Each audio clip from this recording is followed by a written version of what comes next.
ஓம் சாந்தி.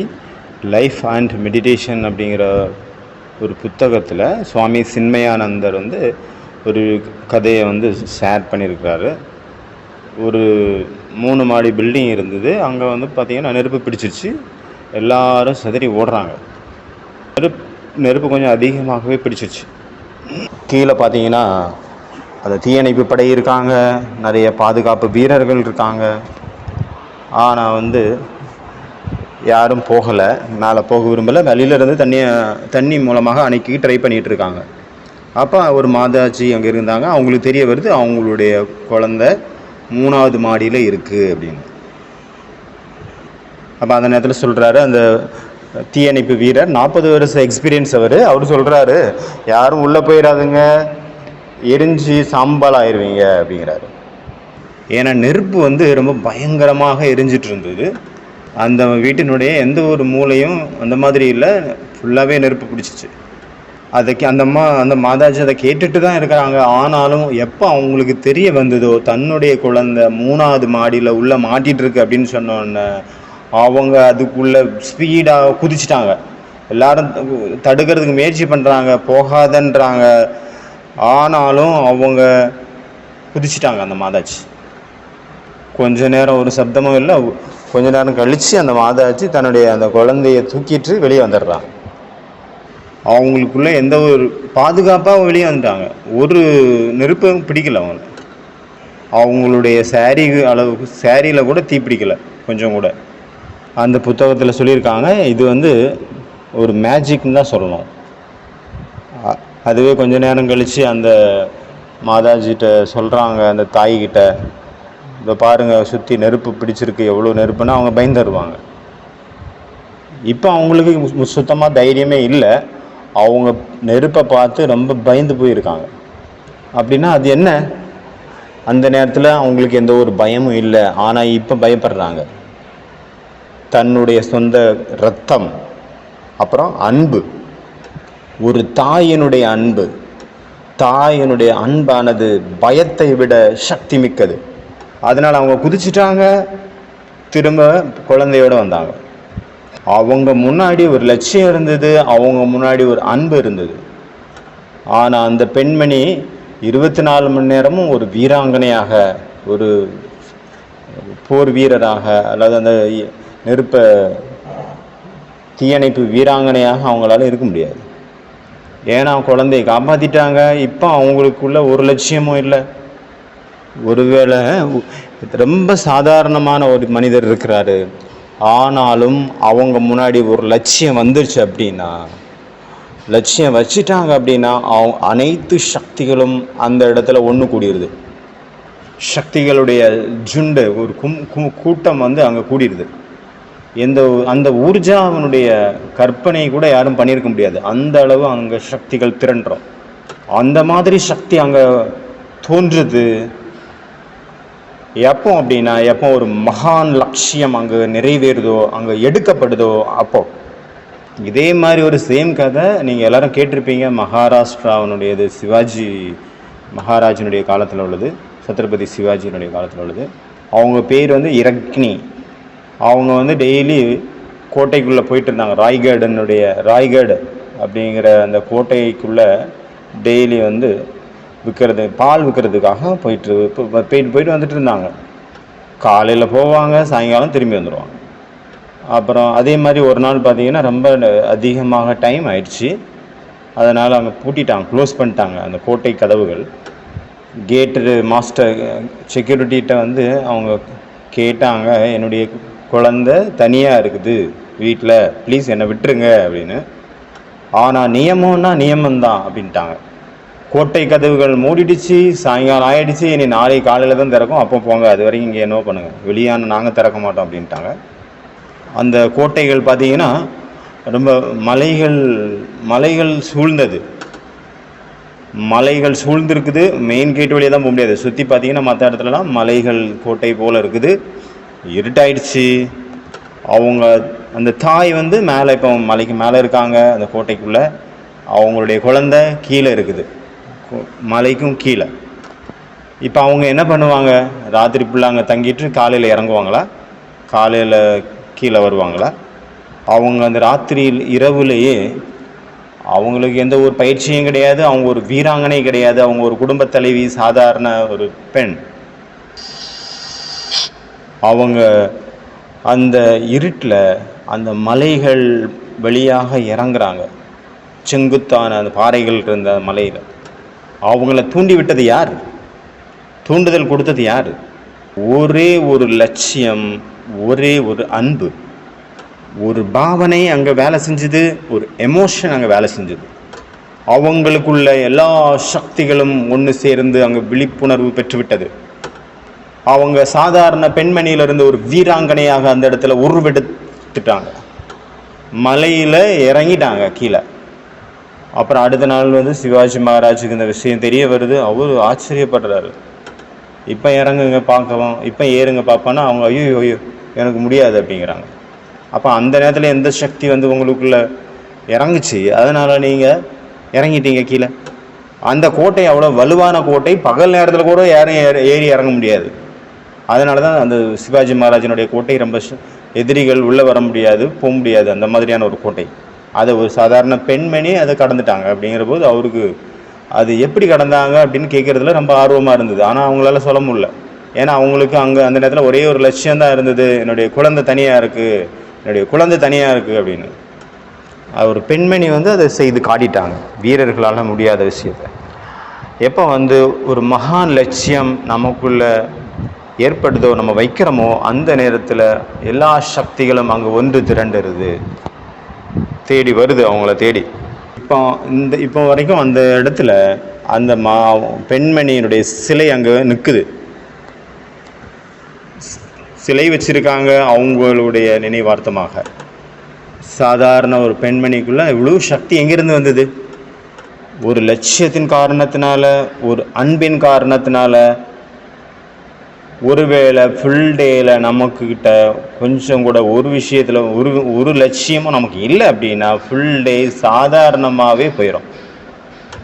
இன்று காலையினுடைய முரளி வகுப்பு, ஞாயிற்றுக்கிழமையினுடைய முரளி வகுப்பு, அமிர்த வேலையை பற்றி பாபா என்ன சொன்னார் ஸ்பெஷலாக? அமிர்த வேலையில் கிடைக்கக்கூடிய சக்திகளை ஸ்வீகாரம் பண்ணுங்க அப்படின்னார் பாபா.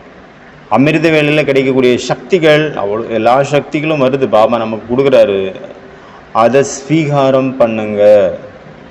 யார் வந்து அமிர்த வேலையினுடைய மகத்துவத்தை புரிஞ்சுக்கிறாங்களோ, தெரிஞ்சிருக்கிறாங்களோ, அவங்க வந்து பரமாத்மாவனுடைய பாப் தாதாவினுடைய இதே சிம்மாசனத்தில் அமர்றாங்க அப்படின்னு அர்த்தம். அப்புறம் யாருக்கு லட்சியமே இல்லை, 10 மணி 10:30 11 11:30 12 மணி வரைக்கும் உட்காந்து மொபைல் பார்த்துட்டு இருக்கிறாங்க, அவங்க எப்படி காலையில் எந்திரிப்பாங்க? அமிர்த வேலையை அவங்களால எப்படி எந்திரிக்க முடியும்?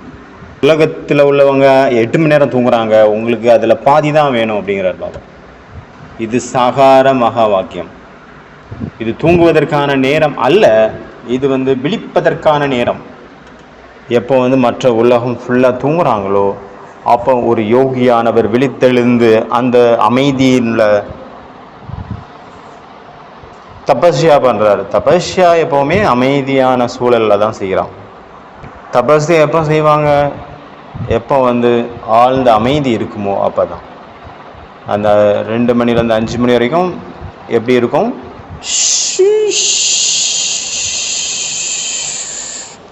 இந்த சத்தம் தான் இருக்கும். ராத்திரி எந்த மாதிரி சத்தம் இருக்கும்? நிசப்தம் நிலவக்கூடிய ஒரு சூழ்நிலை இருக்கும். முழு உலகமும் தூங்கிட்டு இருக்குது. ஆனால் மதுமனுடைய அந்த அதிகாலையினுடைய காட்சியை யாராவது பார்த்துருக்கீங்களா? எவ்வளோ மௌனம் நிறைந்து இருக்குது. ஒரு குண்டூசி விழுந்தால் கூட அது சத்தம் கேட்கும், அந்த அளவு மௌனம் நிறைஞ்சிருக்கும். முழு உலகமும் தூங்கிட்டு இருக்குது. அந்த நேரத்தில் யோகியானவர் விழித்தெழுகிறார், தபஸ்யா பண்ணுறார். அதனால் இன்றைய முரளியிலிருந்து நம்ம சில பாயிண்ட்ஸ் எடுக்கலாம். ஏ அப்படிங்கிற மாதிரி எடுக்கலாம். ஓகே, ஒவ்வொரு குழந்தையும் யாருன்னு சொன்னார் பாபா? ராஜதுலாரே அப்படின்னு சொன்னார். எவ்வளோ புது புது டைட்டில் எல்லாம் பாபா கொடுக்குறாருல. ராஜதுலாரேன்னு என்னது? ராஜாவும் இருக்காங்க, ரொம்ப செல்லமாகவும் இருக்காங்க. அதாவது கண்மணியே, கண்ணா, ராஜா அப்படின்னு கூடுவாங்கள்ல, அதே மாதிரி பாபா கூப்பிட்றாரு நம்மளை, ராஜதுலாரே குழந்தை அப்படின்னு.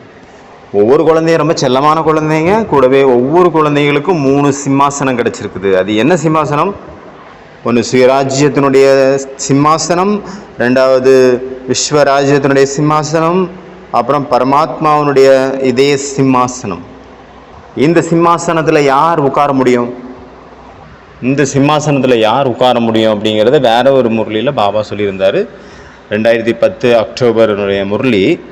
அதில் சொன்னார், யார் பாபா நினைவில் சர்வசக்திவானாக இருக்கிறாங்களோ, அப்புறம் யார் ரொம்ப பியூராக இருக்கிறாங்க, தூய்மையாக இருக்காங்களோ, அவங்க தான் இந்த 3 சிம்மாசனத்துலேயும் உட்கார முடியும்.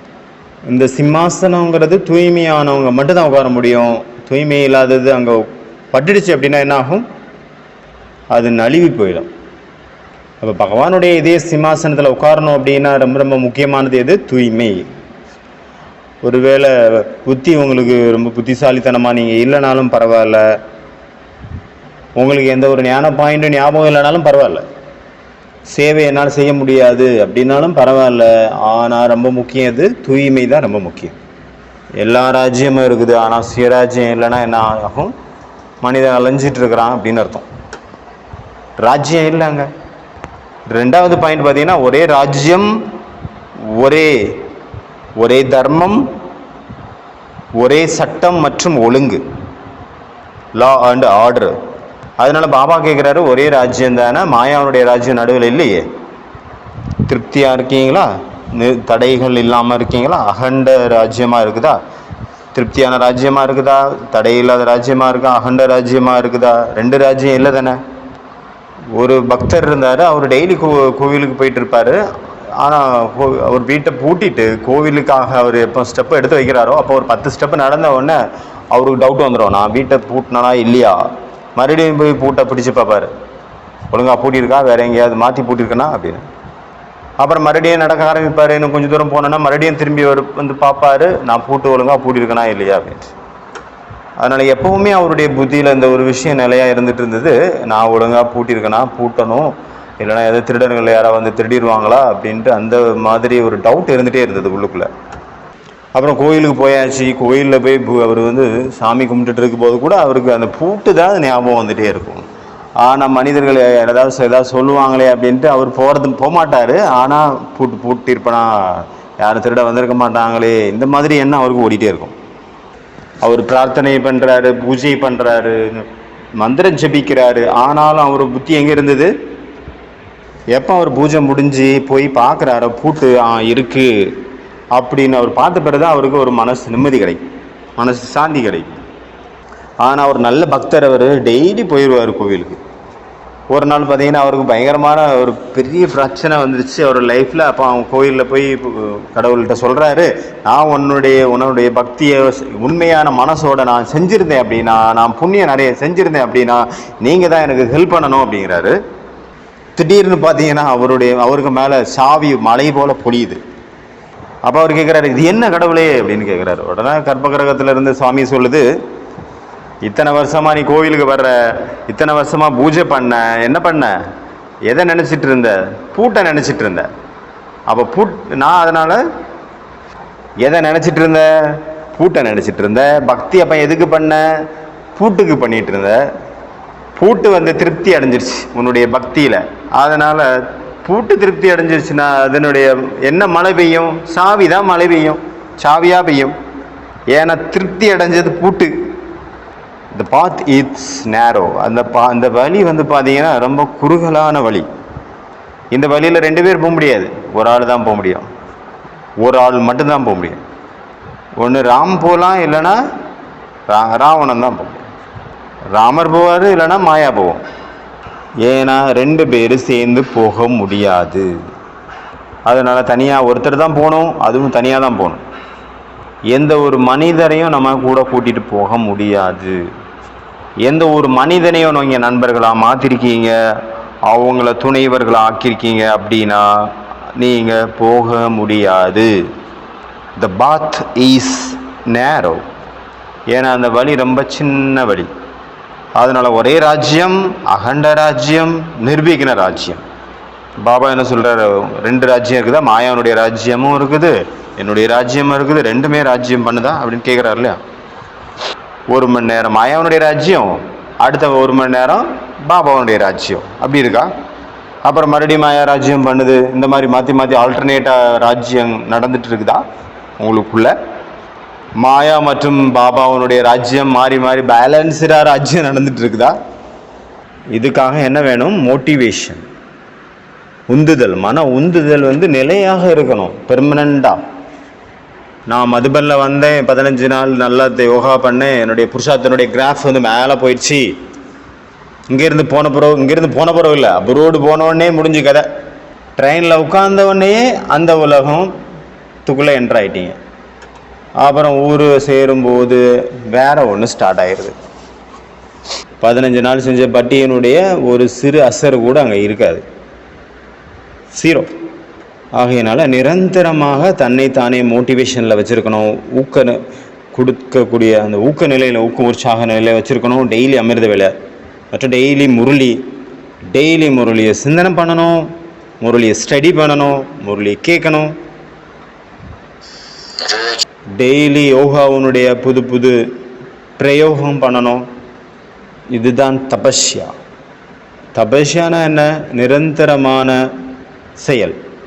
அப்போ ஃபஸ்ட்டு பாயிண்ட் ஒரு ராஜ்யம், 2வது ஒரே தர்மம். என்ன தர்மம்? சம்பூர்ண பவித்திரதா அவனுடைய தர்மம். நம்மளுடைய தர்மம் தூய்மை. எந்த ஒரு தர்மத்தை பற்றி தெரிஞ்சுக்கணுமோ அதை பற்றி நம்ம நிறைய புத்தகங்களை பார்க்க வேண்டியது இருக்கும் தெரிஞ்சுக்கிறதுக்காக. இப்போ நமக்கு தூய்மையினுடைய பாயிண்ட்ஸு, தூய்மையை பற்றி பாபா என்னெல்லாம் முரளி சொல்லியிருக்காரு அதை எடுங்க, அதை ஸ்டடி பண்ணுங்க, தேடுங்க, அதனுடைய ஆழத்தை புரிஞ்சுக்கோங்க. தூய்மையினுடைய ரிலேட்டடான எத்தனை புக்கு இருக்குதோ அது எல்லா புக்கையும் ஸ்டடி பண்ணணும். ஏன்னா தூய்மை அப்படிங்கிறது இப்பைக்கான விஷயம் கிடையாது, அது துவாபரகத்துலேருந்தே போயிட்டு இருக்குது. துவாபரகத்துலேருந்தே இந்த பாரதத்தை தாங்கி பிடிச்சிட்டு இருக்கிறது எது? தூய்மை. பாபா வாணியில் சொல்லியிருக்காரு இல்லையா, இந்த உலகத்தையே தாங்கி பிடிச்சிட்டு இருக்கிறது யாரு? இன்னும் சன்னியாசிகள் தான். எதனுடைய ஆதாரத்தில் தாங்கி பிடிச்சிட்டு இருக்கிறாங்க? தூய்மையினுடைய ஆதாரத்தில். இல்லை அப்படின்னா அந்த உலகமே எரிஞ்சு சாம்பலாக இருக்கும். அதனால் அந்த விஷயத்தில் என்ன பண்ணணும்? படிக்கணும், சிந்தனை பண்ணணும், எழுதணும், அதை பற்றி டிஸ்கஸ் பண்ணணும். இன்னும் அதிகமான அதனுடைய விஷயங்களை நம்ம தெரிஞ்சுக்கணும். இன்னும் வேறு என்ன பண்ணலாம், இந்த மாதிரி பார்த்தீங்கன்னா உலகத்தில் கூட நிறைய குரூப்ஸ் உருவாக்கி வச்சுருக்குறாங்க இந்த விஷயத்தில், தூய்மையினுடைய விஷயத்தில். வெளி உலகத்தில் உள்ள குமார்ஸ் இருக்காங்க, அவங்களுக்கும் இந்த பிரம்மா குமாரிகளுக்கும் எந்த ஒரு சம்மந்தம் கிடையாது. ஆனாலும் அவங்க அந்த தூய்மைக்கான குரூப்ஸ் வச்சுருக்குறாங்க வெளி உலகத்தில். நோ ஃபேக்ட் குரூப், இந்த மாதிரி நிறைய குரூப் இருக்குது. ஒவ்வொரு சண்டையும் அவங்க மீட் பண்ணுறாங்க, டிஸ்கஸ் பண்ணுறாங்க. ஏன் அப்படின்னா லௌகீகத்தில் வெற்றி அடையணும்னா கூட என்ன வேணும்? கான்சன்ட்ரேஷன் ரொம்ப ரொம்ப முக்கியம். ஆனால் காமவிகாரம் அப்படிங்கிறது மிகப்பெரிய ஒரு டிஸ்டர்பன்ஸ். மன ஒருநிலைப்படுறதுல மிகப்பெரிய ஒரு பொல்யூஷன், எனர்ஜி ஒரு லீக்கேஜ் ஆகுது இதன் மூலமாக. இது எந்த மாதிரி அப்படின்னா, வீட்டில் நிறைய ஃபர்னிச்சர் இருக்குது, நல்ல நல்ல புது புது அழகான டேபிள் மேசை எல்லாம் உட்காந்து வச்சுருக்கோம், சோஃபாலாம் செஞ்சு வச்சுருக்கோம். திடீர்னு குளிர்காலம் வந்துருச்சு, அப்போ குளிரை போக்குறதுக்காக அந்த சோஃபா எல்லாம் போட்டு எரிக்கிறோம். சோஃபா டேபிள் எல்லாம் போட்டு எரித்து குளிர் காயிற மாதிரி அர்த்தம். சுகம் இருக்குது அதில், ஆனால் அல்ப கால சுகம். ஆனால் வேஸ்ட், செலவு ரொம்ப அதிகம். இவ்வளோ பெரிய விலையை கொடுத்து சுகம் ரொம்ப கம்மியாக தான் கிடைக்குது. இது எப்படி அப்படின்னா, ஒரு பெரிய தோட்டம் இருக்குது, அந்த பெரிய தோட்டத்தில் ஒரு தோட்டக்காரர் இருக்கிறாரு, பூச்செடிகளை விதைக்கிறாரு, பூச்செடிகளெல்லாம் தண்ணி ஊற்றி பராமரிக்கிறாரு, அதுக்கு உரம் வைக்கிறாரு. அதுக்கப்புறம் 1 மாதம் கழிச்சு 1 வருஷம் கழிச்சு அது பூ பூக்குது. அந்த பூவெல்லாம் கலெக்ட் பண்ணுறாரு, கலெக்ட் பண்ணி அதனுடைய ஒரு பன்னீர் மாதிரி ரசத்தை உருவாக்குறாரு. அதை கொண்டு சாக்கடையில் ஊற்றிடுறாரு. அந்த மாதிரி ஆகிப்போச்சு இந்த காமவிகாரம். அதனால் இது புத்திசாலி தோட்டக்காரனுடைய லட்சணமா இல்லை மகா முட்டாளனுடைய லட்சணமா? அதனால் சக்திகள் யாருக்கு வேஸ்ட் ஆகுதோ அவங்க அந்த சக்தியினால் நஷ்டம் ஏற்படுறாங்க. அதுவே யார் மேல் நோக்கி அந்த சக்திகளை கொண்டு போகிறாங்களோ அவங்க யோகி ஆயிடுறாங்க. அதனால் நம்ம என்ன பண்ணணும்? நம்மளுடைய சக்திகளை வீணடிக்கிறதுல சுகம் இருக்குது அப்படின்னா அந்த சக்திகளை ஒன்று திரட்டுறதுல எவ்வளோ சுகம் இருக்கும். மூணாவது என்ன, ஒரு ராஜ்யம், ஒரு சட்டம். வாழ்க்கையில் ஒழுக்கம் இல்லை அப்படின்னா என்ன ஆகும்? அப்போ ஒழுக்கம் இல்லாத ஒரு வாழ்க்கை அப்படின்னா சில நேரம் அங்கே, சில நேரம் இங்கே, ஒரு நிலைப்பாடு கிடையாது. அந்த மாதிரி ஒரு நிலை இருக்கும். யாருடைய வாழ்க்கையில் ஒரு ரொட்டீன் இல்லையோ, நிரந்தரமாக ஒரு செயல்கள் அங்கே ரிப்பீட் ஆகலையோ, ஒரு டைமுக்கு ஒரு வேலை அங்கே நடக்கலையோ, தினச்சரியாக ஃபிக்ஸ்டாக இல்லையோ, எப்போ மனசு வந்ததோ அங்கே போவேன், எப்போ மனசு வந்தோ அங்கே இதை பண்ணுவேன், அப்படி பண்ணுவேன், இப்படி பண்ணுவேன் அப்படின்ட்டு இருந்தது, கரெக்டாக ஒரு டைமிங் இல்லை அப்படின்னா, யாரோ சொல்கிறாங்க இங்கே வானா அங்கே போயிடுறேன், இங்கே இன்னொருத்தர் சொல்கிறாரு அங்கே வானா அங்கே போயிடுறேன். ஒரு நிலைப்பாடு இல்லை எனக்குள்ள. நான் 6 மணிக்குனா யோகா, கரெக்டாக யோகா பண்ணணும், இல்லை காலையில் என்ன பண்ணணும், 4 மணினா அங்கே யோகா எந்திரிச்சு பண்ணணும், 7 மணினா கிளாஸுக்கு போகணும். இந்த மாதிரி ஒரு கரெக்டான டைமிங் யாருக்கு ஃபிக்ஸ்டாக இல்லையோ, எந்த ஒரு வேலையாக இருந்தாலும் சரி, ஃபுல் டேயில் அந்த மாதிரி ஃபிக்ஸ்டு இல்லையோ, அதுதான் ஒழுக்கமின்மை அப்படின்னு அர்த்தம். அதனால் சட்டம் மற்றும் ஒழுங்கு. சட்டம் எப்போ நம்ம கரெக்டாக சட்டத்தை கொண்டு வரணும்? இப்பொழுதே. அந்த அனுசாசன், அந்த ஒழுக்கம், டிசிப்ளின் கூட ஒரு பந்தனம் ஆயிடக்கூடாது. வேறு வழியில் ஒரு சுகம் இல்லாமல், ஒரு பிடிக்காமல் அந்த வேலையை செஞ்சிட்ருக்கிறேன், பிடிக்கலை ஆனாலும் செஞ்சிட்ருக்கிறேன், அந்த மாதிரி ஆயிடக்கூடாது. வேறு வழியில் முரளி கிளாஸுக்கு போய் தான் ஆகணும், இல்லைனா பிராமின்ஸ் பிகேஎஸ் என்ன சொல்லுவாங்க, இவன் யோகியே இல்லை, இவன் ஞானியே இல்லை அப்படின்ட்டுருவாங்க. இல்லைனா மாயா அவனை சாப்பிட்டுடுச்சு அப்படின்னு சொல்லிடுவாங்க. இந்த ஒரு பயம் இருக்குல்ல நிறைய பேருக்கு. இது ஒரு நல்ல பயம்தான்.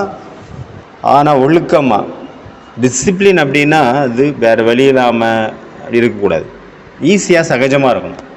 அதனால் அந்த டிசிப்ளின் எப்படி இருக்கணும்? ஆனந்தமாக இருக்கணும், பிளிஷ். இந்த ரெண்டையும் சேர்த்து இங்கிலீஷில் ஒரு வார்த்தையை சொல்கிறாங்க, டிசிப்ளின் ப்ளஸ் பிளிஷ். பிளிஷ்னா ஆனந்தம், டிசிப்ளினா ஒழுக்கம். டிசிப்ளின் அப்படிங்கிற ஒரு வார்த்தையை சொல்கிறாங்க, யூஸ் பண்ணுறாங்க. டிசிப்ளின்னா என்ன அர்த்தம்? ஒழுக்கத்தினுடைய ஆனந்தம். ஏன்னா அதில் கொஞ்சம் கொஞ்சமாக பார்த்தீங்கன்னா அது ஒரு குஷி கிடைக்குது தானாகவே. இப்போ பாடி பில்டர் இருக்காங்க, டெய்லி ஜிம்முக்கு போகிறாங்க, அவங்க எவ்வளோ நேரம் ஜிம் இருக்கிறாங்க, ஜிம்மில் ஒர்க் பண்ணுறாங்க, 1.5 மணி நேரம் 2 மணி நேரம். காலையில் பார்த்தீங்கன்னா 2 மணிக்கு எழுந்திரிச்சு 2லேருந்து 4 வரைக்கும் ஒர்க் அவுட் பண்ணுறாங்க. அப்புறம் 4 மணிலேருந்து 4 மணிக்கு பிறகு அவங்க பாத் டப் இருக்குதுல்ல, குளிக்கக்கூடிய தொட்டி மாதிரி, அதில் கோல்டு வாட்டரை ஊற்றி அவங்க பாடியை சில் பண்ணிடுறாங்க. அங்கே ஒர்க் அவுட் பண்ணுறாங்க, ஒரு வேர்வை கொட்டுது, இங்கே ஒரேடியாக சில் பண்ணிடுறாங்க. ஏன் இப்படி பண்ணுறாங்க? ஏன்னா அவங்க முன்னாடி ஒரு லட்சியம் இருக்குது. அதனால தான் அவங்களுக்குள்ள அவ்வளோ டிசிப்ளின் இருக்குது. அந்த டிசிப்ளின் அப்படிங்கிறது சரீரத்திற்கானது கிடையாது, மனசினுடைய டிசிப்ளின். இப்போ ரன்னர்ஸ் இருக்காங்கன்னா அவங்க எவ்வளோ டிசிப்ளினாக இருக்காங்க. இப்போ ஆக்டர் இருக்காங்க அப்படின்னா அவங்க எவ்வளோ டிசிப்ளினாக இருக்காங்க. அது எப்போ கமர்ஷியலாக மாறிடுதோ அப்போ தான் அதுக்கு அந்த கலையில் ஒரு தெய்வீகம் இல்லாமல் போயிடுது. மற்றபடி கலை அப்படிங்கிறது ஒரு தெய்வீகம், அது ரொம்ப ரொம்ப உயர்ந்த ஒரு நிலை. அதில் என்ன வேணும்? சமர்ப்பணம் வேணும். அதனால் ஒரே ஒரு சட்டம் மற்றும் ஒழுங்கு. ஒரு டைம் ஃபிக்ஸ்டாக இருக்கணும். இது எக்ஸசைஸுக்கான டைம், இது முரளிக்கான டைம், இது சிந்தனைக்கான டைம், இது எனக்கான டைம். அதனால் டைம் பாக்ஸில் டைமை பிரிக்கணும், பாக்ஸாக.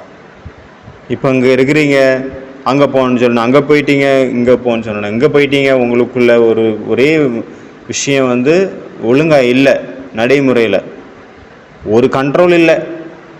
அதனால் இங்கே இருந்தாலும் ராஜாவாக இருக்கணும், அங்கே இருந்தாலும் ராஜாவாக இருக்கணும். இப்போ பெரிய பெரிய விஐபி இருக்காங்கன்னா அவங்களுடைய டைமிங் எப்படி இருக்குது? திடீர்னு போய் நீங்கள் அவங்கள எங்கள் இதில் ஒரு ப்ரோக்ராம் இருக்குது யோகா சென்டரில் வாங்க அப்படின்னு சொன்னால் வந்துடுவாங்களா என்ன? உடனே அவங்களுக்கு டைமிங் ஃபிக்ஸ்டாக இருக்குது, முதல்ல சொல்லியிருக்கணும். அப்போ தான் அது அவங்க ரிஜிஸ்டர் பண்ணுவாங்க, அப்போ தான் அவங்க வர முடியும் அட்ஜஸ்ட் பண்ணி. அதனால் அவங்களோடது எப்போவுமே ஃபிக்ஸ்டு டைம். அந்த போல் நம்மளுடைய டைமும் ஃபிக்ஸ்டாக இருக்கணும் அந்த நேரத்தில். அதுதான், வேறு எதுவும் இருக்கக்கூடாது. அதனால் இந்த முரளியில் பாபா டைமை பற்றி என்ன சொன்னார்? டைம் ரொம்ப கம்மியாக இருக்குது, இப்போவே நீங்கள் எல்லா காரியமும் செய்யணும். டைமுக்கு ஏற்ற மாதிரி உங்களுடைய காரியங்கள் மாற்றிக்கோங்க.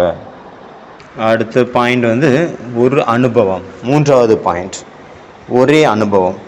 இப்போ மாறுபட்ட எனக்கு சாதகம் இல்லாத ஒரு சூழ்நிலை என் முன்னாடி வருது அப்படின்னா அது எதுக்கு வருது? என்னை அனுபவியாக மாற்றுறதுக்காக வருது. ஒன்று பார்த்தீங்கன்னா உங்களை முன்னேற்றுறதுக்காக வருது, இன்னொன்று பார்த்தீங்கன்னா விக்ன விநாசக் அப்படிங்கிற சர்டிஃபிகேட் கொடுக்குறதுக்காக வருது. வேறு எதுக்காக வருது? ஒரு ஒரு பிரச்சனை வருது அப்படின்னா, நம்ம என்னெல்லாம் படித்தோமோ, காலையில் முரளியில் பாபா என்னெல்லாம் சொன்னாரோ அதனுடைய ஒரு டெஸ்ட் பேப்பர் இது. பாடம் படிச்சிங்கல்ல, அதுக்கான டெஸ்ட் பேப்பர், அவ்வளோதான். அதுக்கான எக்ஸாம். வருஷம் ஃபுல்லாக படிச்சுட்டே இருந்தீங்க, நான் பெரிய புத்திசாலின்னு சொன்னால் யார் நம்புவா? எக்ஸாமில் 1 மார்க் இல்லை. எக்ஸாம் எழுதுங்க ஒழுங்காக, அதில் டாப்பர் வாங்கி காட்டுங்க, அப்போ நான் நம்புகிறேன் நீங்கள் பெரிய படிப்பாளி அப்படின்னு. அதை விட்டு நான் பெரிய படிப்பாளி நான் டாப்பர்னு சொல்லிட்டு இருந்தால் யாரும் நம்புவோம்? அங்கே பார்த்தா மார்க் ஒன்றுமே இல்லை. அதனால் பிரச்சனைகள் வருது அப்படின்னா அது ஒரு எக்ஸாம் எழுதணும், அப்போ தான் மார்க்கு எவ்வளோன்னு தெரியும். இது நம்மளுடைய வாழ்க்கையில் ஒரு பேப்பர், வாழ்க்கையில் ஒரு எக்ஸாம் இருக்குது. இங்கே பொறுத்துக்க வேண்டியது இருக்குது, சகிச்சுக்க வேண்டியது இருக்குது. நமக்குள்ளே இருக்கிற ஒவ்வொரு கலைகளும் சக்திகளும் எப்போ அதிகமாகுது? அது எக்ஸ்பீரியன்ஸில் கொண்டு வரும்போது தான். எப்போ நீங்கள் 10 தடவை பொறுத்துக்கிட்டீங்க, சகிச்சுக்கிட்டீங்க, 11ஆவது தடவை நீங்கள் எப்போ சகிச்சுக்கிறீங்களோ அதில் உள்ள அனுபவம் ஒரு மடங்கு அதிகமாயிடுச்சு, 11 மடங்கு அதிகமாயிடுச்சு. 10 தடவை பொறுத்துக்கிறது பெரிய விஷயம் இல்லை, 11ஆவது தடவையும் பொறுத்துக்கணும், அதுதான் முக்கியம். 10 தடவை நெகட்டிவிட்டியை ஃபேஸ் பண்ணீங்க, ஆனால் 11ஆவது தடவையே நீங்கள் ஃபேஸ் பண்ணணும். அதே சேமில் 11ஆவது தடவை நாங்கள் வெடிச்சிடக்கூடாது. எவ்வளோ தான் பொறுத்துக்கிறது, சும்மா சொல்லிகிட்டே இருக்காரு அப்படின்ட்டு கொட்டிடக்கூடாது. 11ஆவது தடவையும் பொறுத்துக்கணும், சகிச்சுக்கணும். அதுதான் எக்ஸ்பீரியன்ஸ், அதுதான் பயிற்சி. அதனால் எக்ஸ்பீரியன்ஸ் பண்ணணும் ஒவ்வொரு விஷயத்தையும். எதுக்காக இப்படி சொல்லக்கூடாது, எனக்கு மட்டும் ஏன் இப்படி நடக்குது, யாருமே சரி கிடையாது, என்னை சுற்றி இருக்கிறவங்கெல்லாம் விளங்காதவங்க, உட்படாதவங்க அப்படின்னு நினைக்கக்கூடாது. பாபா எனக்கு நன்மை நடக்காட்டாலும் பரவாயில்ல, முதல்ல இவங்களுக்கு நன்மை பண்ணுங்க பாபா, இவங்களை இந்த டிபார்ட்மெண்ட்லேருந்து மாற்றிடுங்க பாபா, இவங்களை டிரான்ஸ்ஃபர் பண்ணிடுங்க பாபா, இல்லைன்னா என்ன டிரான்ஸ்ஃபர் பண்ணிடுங்க, கொஞ்சம் சீக்கிரமாக பண்ணுங்க பாபா, ஏதாவது செய்யுங்க. இந்த மாதிரி வேண்டுறீங்களா யாராவது பாபா கிட்ட? ஒருத்தர் பார்த்தீங்கன்னா பெரிய ஒரு ரொம்ப காலமாக அவருடைய தாத்தா பாட்டனார் முப்பாட்டனார் காலத்துலலாம் ஒரு கடை இருந்தது. அந்த கடையை இவர் நடத்திட்டு இருந்தார். திடீர்னு பார்த்தீங்கன்னா ஒரு நாள் அவருக்கு கடைக்கு முன்னாடி ஒரு பெரிய சூப்பர் மார்க்கெட் ஓப்பன் பண்ணிட்டாங்க. அப்போ இவருக்கு ஒரு கவலை வர ஆரம்பிக்குது, வரும் தானே நேச்சுரல், என்னுடைய பிஸ்னஸ் என்ன ஆகும் அப்படின்னு. எல்லா கஸ்டமரும் எங்கே போவாங்க? பெரிய கடையில் தான் போவாங்க. ஒரே இடத்துல எல்லா சாமானும் எங்கே கிடைக்குதோ அங்கே தானே போவாங்க. அப்போ அவருடைய குரு கிட்ட போகிறாரு, என்ன பண்ணுறது குருவே சொல்லுங்க அப்படின்னு கேட்குறாரு. அப்போ குரு சொல்கிறாரு, ஒருவேளை உனக்கு அந்த கடைக்காரர் மேலே வெறுப்பு வருது, அவரை பார்த்து பயந்துட்டு அப்படின்னா அங்கே எதிர்மறையான ஒரு சூழ்நிலை உருவாயிருது, வைப்ரேஷன் நெகட்டிவ் ஆயிடுது. அப்போ நான் என்ன பண்ணுறது, என்னதான் பண்ணுறது, என் கடை மூட போகுது, மூடிட்டு போக வேண்டியதான் எல்லா கடையை, அப்போ என்ன பண்ணலாம்? அப்போ குரு சொல்கிறாரு, நீ டெய்லி காலையில் எந்திரிச்சு வாக்கிங் போ, வாக்கிங் எது வழியாக போ, உன்னுடைய கடை வழியாகவே போ, உன்னுடைய கடையை அவள் பார்த்து அப்போ ஆசீர்வாதம் கொடு அந்த கடைக்கு, இந்த கடை நல்லா நல்லா டெவலப் ஆகணும், நிறைய கஸ்டமர்ஸ் வரணும், எந்த ஒரு கஷ்டமும் வரக்கூடாது. அது உடனே திரும்பி அந்த கடை இருக்குல்ல பெரிய கடை, அதையும் பாரு, அதுக்கும் ஆசீர்வாதத்தை கொடு, இந்த கடையும் புகழ் பெற்றதாக அமையணும், எல்லாரும் மக்களுடைய தேவைகளை பூர்த்தி செய்யணும் அப்படின்னா அதுக்கு ஆசீர்வாதம் கொடு. அவர் சொல்கிறார், என்னது என்னுடைய எதிரிகளுக்கு நான் ஆசீர்வாதம் கொடுக்கணுமா? அவர் என்னுடைய சக போட்டியாளர், என்னுடைய கடையை மூடுறதுக்காக என் கடைக்கு முன்னாடி கடை போட்டிருக்காரு. குரு சொல்கிறாரு, நீ அதெல்லாம் பார்க்காத, இதை செய் அப்படிங்கிறாரு. நீ அவருக்கு என்ன கொடுப்பேயோ அது திரும்பி உனக்கே சேரும். கர்மத்தின் ஆழமான ரகசியம். 1 மாதம் கழித்து அவர் குருக்கிட்ட போகிறாரு, குருக்கிட்ட சொல்கிறாரு, என்னுடைய கடை மூடிட்டேன் அப்படின்ட்டு, என்னுடைய கடையை க்ளோஸ் பண்ணியாச்சு. இப்படி எதனால் ஆச்சு அப்படின்னா, அவர் டெய்லி வாக்கிங் போனார், வாக்கிங் போகும்போது அந்த கடைக்கு ஆசீர்வாதம் கொடுத்தாரு. அப்புறமா கொஞ்சம் கொஞ்சமாக பார்த்தீங்கன்னா அந்த கடைக்காரர் கூட ஃப்ரெண்ட்ஷிப் ஆகிட்டார். இவங்களுக்குள்ள ஃப்ரெண்ட்ஷிப் வந்ததுனால அந்த கடைக்காரர் இவரை பார்ட்னர் ஆக்கிட்டார். பார்ட்னர் ஆக்கின பிறகு அவர் பார்க்குறாரு, இவருக்கு 40 வருஷம் அனுபவம் இருக்குது அப்படின்னு பார்க்குறாரு. அவருக்கு தெரிய வருது, இந்த வியாபாரத்தில் 40 வருஷம் எக்ஸ்பீரியன்ஸு சாதாரணம் இல்லை. கொஞ்சம் கொஞ்சமாக இவருக்கு எல்லா விஷயத்தையும் இவருக்கிட்ட பொறுப்பிட்ட கொடுக்குறாரு, இவருடைய பொறுப்பில். அப்புறம் கடைசியாக பார்த்தீங்கன்னா எல்லா கடையும் இவர்கிட்ட கொடுத்துட்டு அவர் வேறு ஊருக்கு போயிடுறார். பிரான்ச்சஸ் ஓப்பன் பண்ணுவாங்க இல்லையா, அந்த மாதிரி. இப்போ பெரிய கடைக்கு ஓனர் ஆகிட்டார் அப்படின்னா சின்ன கடையை க்ளோஸ் பண்ணோம் இல்லையா, அதை தான் அவர் சொன்னார் குருக்கிட்ட. என் கடையை மூடிட்டேன் அப்படின்னு. அதனால் யாராவது நம்மளை விட முன்னாடி போகிறாங்க அப்படின்னு அவங்க மேலே பொறாமையோ வெறுப்போ வரக்கூடாது. வருதா? வருதா? கொஞ்சம் வருதா? அவங்க மேலே நம்ம வந்து பொறாமை படுறோம் அப்படின்னா பொறாமை அவங்க மேலே படல, அவங்களுடைய வெற்றி மேலே படுறோம். அவங்களுடைய வெற்றி மேலே நம்ம பொறாமைப்படுறோம் அப்படின்னா அந்த வெற்றி நமக்கு எப்படி வரும்? நமக்கு அப்புறம் எந்த விஷயத்துலையும் வெற்றி கிடைக்காது. நான் இத்தனை வருஷமாக அந்த ஊரில் இருக்கேன், எனக்கு பின்னாடி ஒருத்தன் வந்தான், அவன் கடையை போட்டான், அவன் பெரிய ஆளாயிட்டான், நான் எப்படி நம்மளால் சகிச்ச முடியும்? பொறாமை வரதானே செய்யும், பற்றிட்டு எரியும் இல்லை பார்க்கும் போதெல்லாம். அப்போ நம்ம ட்ரை பண்ணுறோம் அவருடைய காலை பிடிச்சி இழுத்து கீழே தள்ளிடுவோம் அப்படின்னு. இது வந்து பிரபஞ்ச சட்டம், இந்த உலகமே இப்படி தான் பண்ணிகிட்ருக்கு. இப்படி நம்ம பண்ணும்போது அந்த வெற்றி என்பது நம்மளை விட்டு ரொம்ப தூரத்தில் போயிடும். அதனால் எல்லாருமே முன்னாடி போகணும், எல்லாருமே முன்னேறணும் அப்படிங்கிற ஒரு சமமான பார்வை, உயர்ந்த பார்வை இருக்கணும், இந்த பாவனை இருக்கணும். அதனால் 3வது பாயிண்ட் பார்த்தீங்கன்னா, புயல் வந்தாலும் கூட அதை பரிசு அல்லது தென்றல்னு புரிஞ்சுக்கோங்க. மாயா வருது, பிரச்சனைகள் வந்தாலும் கூட அதுலேருந்து கற்றுக்கோங்க. என்னெல்லாம் பிரச்சனை வருதோ, இல்லை யாரெல்லாம் நம்மளை சுற்றி இருக்காங்களோ அவங்க எல்லாருமே நமக்கு யார்? குரு. எதையாவது ஒரு விஷயத்தை கற்றுக் கொடுக்குறாங்க குருக்கள். இப்போ இந்த ஹாலில் எத்தனை பேர் உட்காந்துருக்காங்க, இந்த ஹாலில் எத்தனை பேர் இருக்காங்களோ அவங்க நீங்கள் புரிஞ்சுக்கோங்க, இவங்க எல்லாருமே என்னுடைய குருக்கள். எதுக்கு வந்திருக்காங்க? எனக்கு கற்றுக் கொடுக்கறதுக்கு வந்திருக்கிறாங்க, என்னை பரிசித்து பார்க்கறதுக்காக வந்திருக்காங்க. அப்புறம் சிலர் வந்து ரொம்ப விசேஷமான குருக்கள் இருப்பாங்க, அவங்க மகா குருக்கள். அவங்க அமிர்த வேலையில் நம்மளை பற்றி ஆழ்ந்த சிந்தனையில் இருக்காங்க. அமிர்த வேலையில் பாபா நினைவில் இருக்கிறதுக்கு பதிலாக நம்மளுடைய ஒவ்வொரு குறைகளையும் சிந்தனை பண்ணிகிட்டு இருக்கிறாங்க. ஏகாந்தமாக வாக்கிங் போகிறாங்க நக்கீலைக்க சுற்றி. அந்த நேரத்தில் நம்மளுடைய ஒவ்வொரு குணத்தையும் நம்மளை பற்றியே சிந்தனை பண்ணிகிட்டு இருக்கிறாங்க. அப்புறம் ப்ராப்பரான நேரத்தில் டைம் வரும்போது நமக்கு ஞாபகப்படுத்துகிறாங்க, நீ என்னெல்லாம் தப்பு பண்ண எனக்கு தெரியும் அப்படின்னு. இப்போ எவ்வளோ பெரிய தியாகி பாருங்கள். அவங்களுடைய அமிர்த வேலையிலையும் நம்மளை பற்றி தான் நினச்சிட்டு இருக்காங்க, நம்மளுடைய குறைகளை பற்றி நம்ம என்ன கரெக்ட் பண்ணணும்னு நினச்சிட்டு இருக்காங்க. அவங்க முரளி கிளாஸ்லேயும் நம்மளை தான் நினச்சிட்டு இருக்காங்க. ஒவ்வொரு பாயிண்ட்ஸும் பாபா சொல்லும்போது அவங்க என்ன நினைக்கிறாங்க? எனக்காக நம்மளை தான் நினைக்கிறாங்க. அப்புறம் அவங்க வாக்கிங் போகும்போதும் என்ன நினைக்கிறாங்க? என்ன எப்படி சரி பண்ணணும் அப்படின்னு நினச்சிட்டு போயிட்டு இருக்காங்க. எவ்வளோ பெரிய நமக்காக டைம் கொடுக்குறாங்க பாருங்கள். அப்போ நமக்காக உள்ளுக்குள்ளே PhD பண்ணிகிட்டு இருக்கிறாங்க. அப்போ அவங்க நமக்கு குரு தானே. அப்போ நம்ம அவங்களுக்கு என்ன பண்ணணும்? நன்றி சொல்லணும். நன்றி ஐயா, உங்களுடைய நன்றியை மறவோம் அப்படின்னு அவங்கள்ட்ட பாட்டு பாடணும் மனசுக்குள்ளே. அப்புறம் பார்த்தீங்கன்னா 4வது பாயிண்ட் பாபா என்ன சொன்னார்னா, டெய்லி சார்ட் செக் பண்ணுங்கள். டெய்லி சார்ட் செக் பண்ணுங்கள். சேஞ்ச் பண்ணுங்கள்.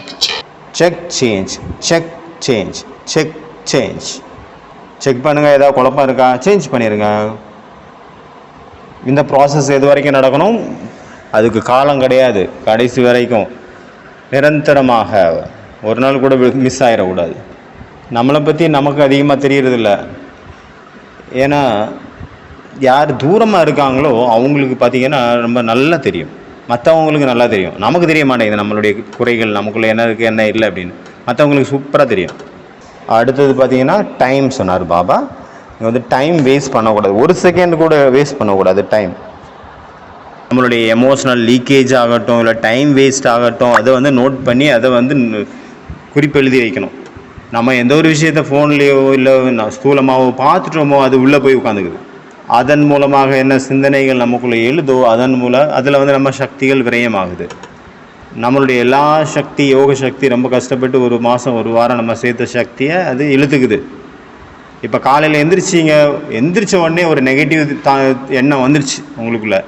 அப்போ அது ஃபுல் டே ஓட ஆரம்பிக்குது தானாகவே, ஆட்டோமேட்டிக்காகவே. ஏன்னா அதிகாலையில் வந்துச்சுல்ல அது. அதனால் நம்மளுடைய நேரம் வேஸ்ட் ஆகிடக்கூடாது அப்படிங்கிறதுல ரொம்ப ரொம்ப கவனமாக இருக்கணும்.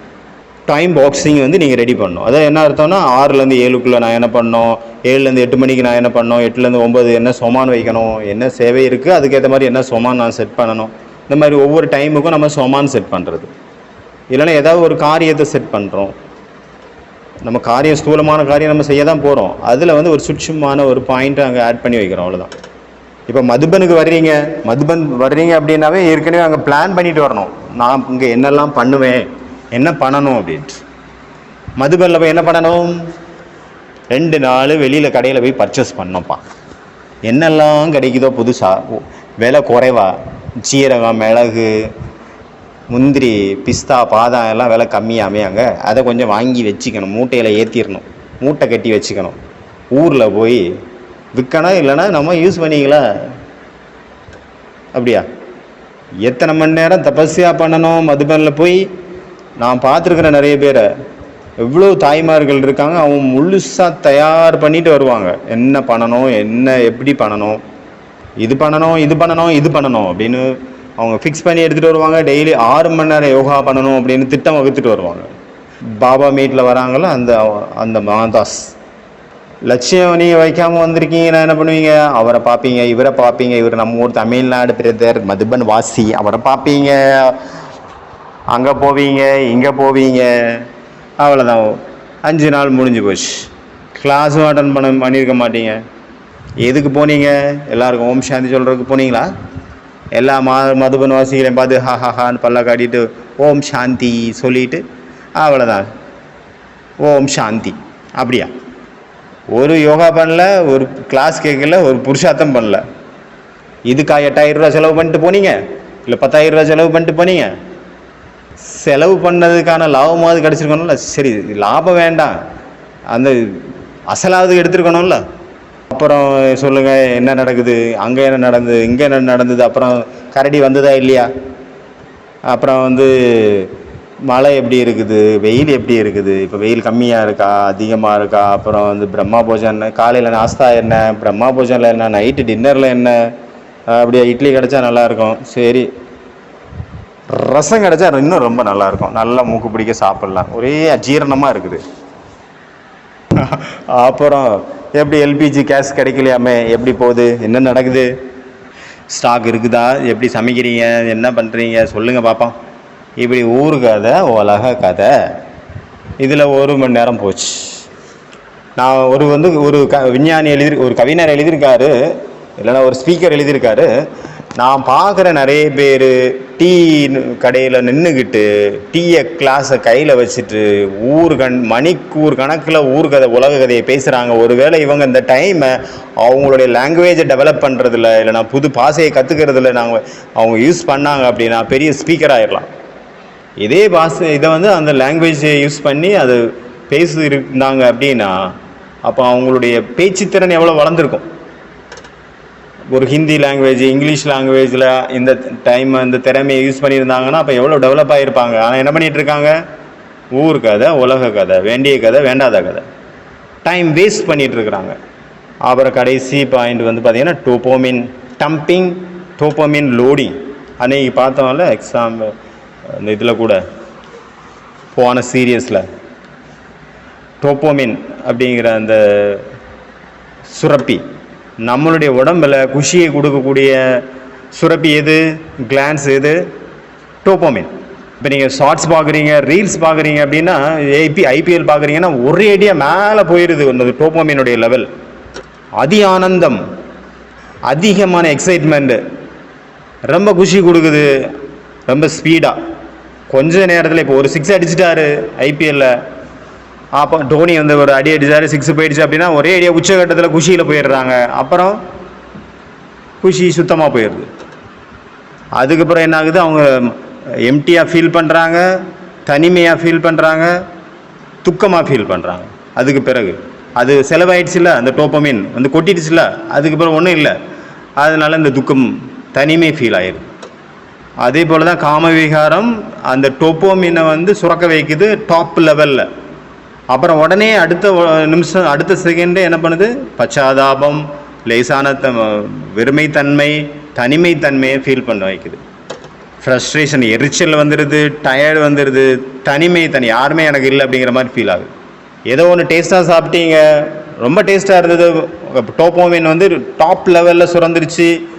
அப்புறம் கொஞ்ச நேரம் கழிச்சோன்னா ஒன்றும் இல்லை, அசிடிட்டி ஃபீல் ஆகுது, வயிறு சுமையாக இருக்குது, வாயு கேஸ் ஃபார்ம் ஆயிடுது. இந்த ஏப்பம் விடுறான்.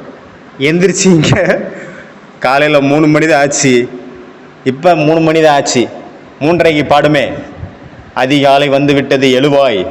அப்போ நம்ம எந்திரிச்சிக்கலாம். அது அதிகாலை எப்போ வரும் அப்படின்னே தெரியாது, அது விடிஞ்சு போயிடும். அப்புறம் 5 மணி ஆயிரும். இப்போ அதிகாலையில் அதிகமான டோப்போமின் சுரந்துருச்சு அப்படின்னா அப்புறம் ரெகுலரான காரியம் இருக்குல்ல, படிக்கிறதாகட்டும் வேலை செய்கிறதாகட்டும், அதில் நமக்கு இன்ட்ரெஸ்ட் வராது. ஏன்னா அதில் டோப்போமின் கிடைக்காதுல்ல. டோப்போமின் வந்து நமக்கு எதில் கிடைச்சிது? அந்த ரீல்ஸை பார்த்தோம், அந்த ஷார்ட்ஸ் பார்த்தோம், அதில் தான் கிடைக்கும். இதில் கிடைக்காது. சாப்பிட்டோம், நல்ல டேஸ்டான சாப்பாடு, அதனால் மற்ற காரியத்தில் மனசு ஈடுபடாது. அதனால் அதிகாலையில் என்ன பண்ணுங்கள், ரொம்ப கஷ்டமான காரியம் என்ன இருக்கோ, நம்மளால் முடியாதுன்னு நினச்சிட்டு இருக்கோமோ அந்த காரியத்தை காலையில் செய்யுங்க. அதிகாலையில் எப்படி பார்த்தீங்கன்னா முரளி படிக்கிறது, முரளியை மனப்பாடம் பண்ணுறது, ஞாபகம் வைக்கிறது, இது ரொம்ப கஷ்டமான காரியம். ஞாபகம் இருக்க மாட்டேங்குதுல்ல, அதை காலையில் செய்யுங்க. ஏன்னா வந்து முரளியை நீங்கள் படிக்கிங்கன்னா அதில் ஒரு பிக்சர் கிடையாது, ஒரு டயக்ராம் கிடையாது, அதில் ஒரு காமெடியும் கிடையாது, ஒன்றும் கிடையாது, எல்லாம் சீரியஸ். இப்போ வெறுமையான ஒரு இதை வந்து நம்ம படிக்கிறதுக்கு அவ்வளோ இன்ட்ரெஸ்ட் இருக்காது. அதில் நிறைய பிக்சர் இருந்தது, அதில் ஒரு ஜோக் இருந்ததுன்னா நல்லா படிக்க இன்ட்ரெஸ்டாக இருக்கும். அதனால் அதிகாலையில் அதை படிங்க. 4 பக்கம் முரளினா 4 பக்கம் எழுத்து தான் இருக்குது. அச்சா.